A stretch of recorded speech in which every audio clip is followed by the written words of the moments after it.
मेरा नाम दिव्यांका है और मैं अपने पति आदर्श के साथ उनके बड़े कारोबार को संभालती थी। शादी के बाद मेरी जिंदगी पूरी तरह बदल गई थी, क्योंकि मेरी सास ने मुझे केवल बहू बनाकर घर की चारदीवारी में नहीं रखा, बल्कि मुझे अपने बेटे के साथ कंपनी में काम करने का अवसर दिया था।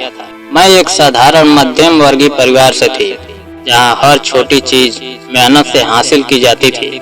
मेरे पिता एक मामूली नौकरी करते थे और माँ बच्चों को पढ़ाकर घर चलाने में उनका साथ देती थी। बचपन से मैंने संघर्ष देखा था, इसलिए मुझे पैसों की कीमत भी पता थी और इंसानियत की भी। शादी के बाद जब मैं एक बड़े कारोबारी घराने का हिस्सा बनी, तो भी मैंने अपने संस्कार नहीं छोड़े। हमारे ऑफिस के बाहर कई महीनों से एक बूढ़ा आदमी बैठा करता था। लोग उसे पागल बाबा कहते थे। उसके कपड़े फटे हुए थे और वह हमेशा खामोश बैठा रहता था। वह कभी किसी से भीख नहीं मांगता था और न ही किसी के पीछे जाता था।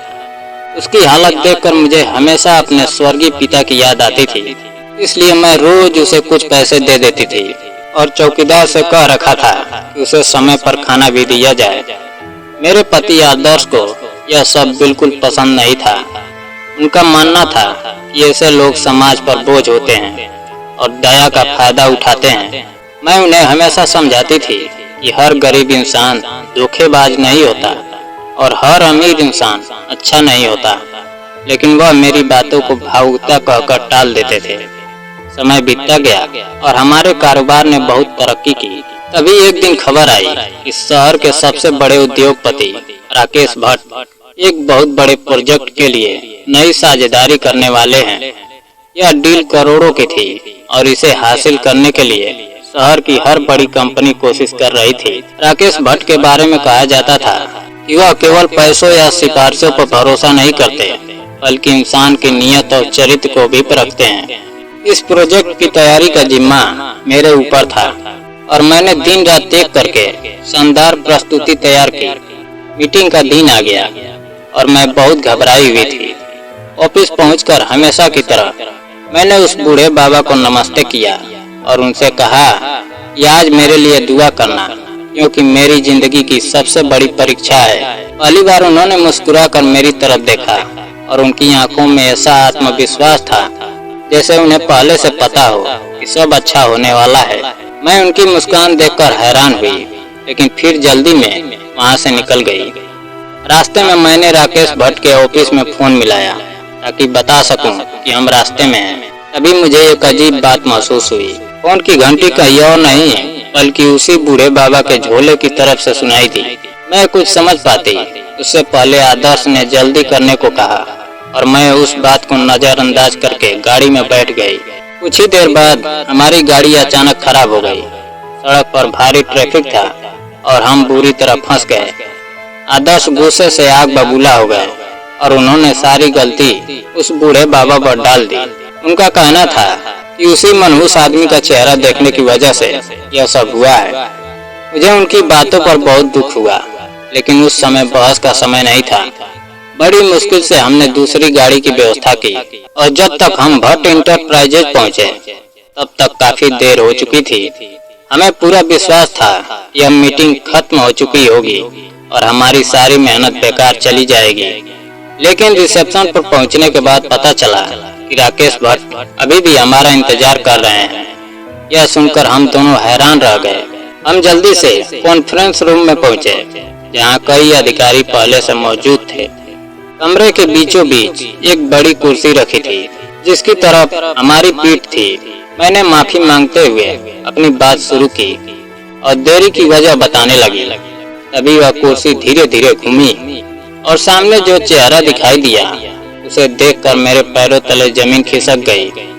वह कोई और नहीं बल्कि वही बूढ़ा बाबा था जो महीनों से हमारे ऑफिस के बाहर बैठता था।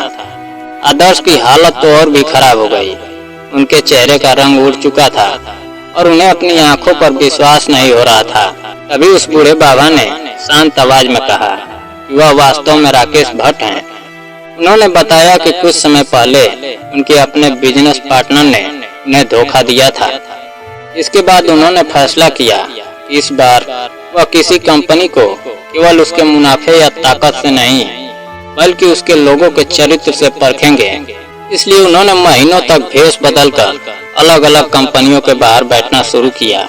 उन्होंने कहा कि इस दौरान उन्होंने सैकड़ों लोगों को देखा जो उन्हें अपमानित करके निकल जाते थे। कुछ लोग उन पर तरस खाते थे, लेकिन केवल एक इंसान ऐसा था जिसने उन्हें सम्मान दिया, और वह मैं थी।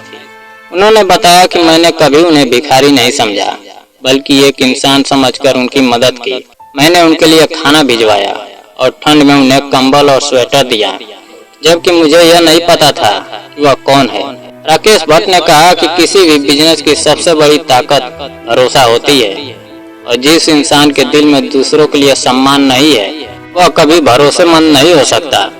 फिर उन्होंने वह फाइल मेरी तरफ बढ़ाई जिसमें उस करोड़ों की डील के दस्तावेज थे।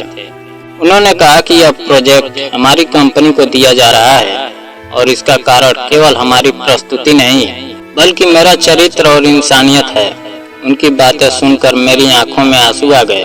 मुझे अपने माता पिता की सीख याद आ गई कि भलाई कभी व्यर्थ नहीं जाती। इसके बाद राकेश भट्ट ने आदर्श की तरफ देखा और उन्हें सख्त शब्दों में समझाया कि किसी इंसान की कीमत उसके कपड़ों या उसकी हैसियत से नहीं आंकी जाती। उन्होंने कहा कि जो लोग गरीबों को नीचा समझते हैं, वे असल में खुद बहुत छोटे होते हैं। आदर्श शर्म से सिर झुकाए खड़े रहे, क्योंकि उन्हें अपनी गलती का एहसास हो चुका था। मैंने राकेश भट्ट से उनके लिए माफी मांगी और कहा कि वह बुरे इंसान नहीं है, बस उनकी सोच गलत है। राकेश भट्ट मुस्कुराए और बोले, कभी कभी इंसान को बदलने के लिए उसे सच का आईना दिखाना जरूरी होता है। मीटिंग खत्म हुई और हम वहां से बाहर निकल आए। उस दिन के बाद हमारे जीवन में बहुत कुछ बदल गया। हमारी कंपनी को वह बड़ा प्रोजेक्ट मिला और कारोबार नई ऊंचाइयों पर पहुंच गया। लेकिन उससे भी बड़ी बात यह थी कि आदर्श की सोच बदल गई। उन्होंने लोगों को उनकी दौलत या गरीबी से नहीं, बल्कि उनके व्यवहार और गुणों से पहचानना शुरू कर दिया। अब जब भी वह किसी जरूरतमंद को देखते तो उनका सम्मान करते और मदद के लिए आगे बढ़ते। मुझे महसूस हुआ कि असली जीत करोड़ों की डील नहीं थी, बल्कि एक इंसान के दिल का बदल जाना था। उस दिन मैंने सीखा कि दुनिया में किया गया हर अच्छा काम किसी न किसी रूप में वापस लौटता है। इंसान की असली पहचान उसके बैंक बैलेंस से नहीं, बल्कि उसके चरित्र से होती है, और जो दूसरों के लिए दिल में जगह रखता है, वही वास्तव में सबसे अमीर इंसान होता है। दोस्तों, अगर कहानी पसंद आई हो तो वीडियो को लाइक और चैनल को सब्सक्राइब करना ना भूलें। जय हिंद।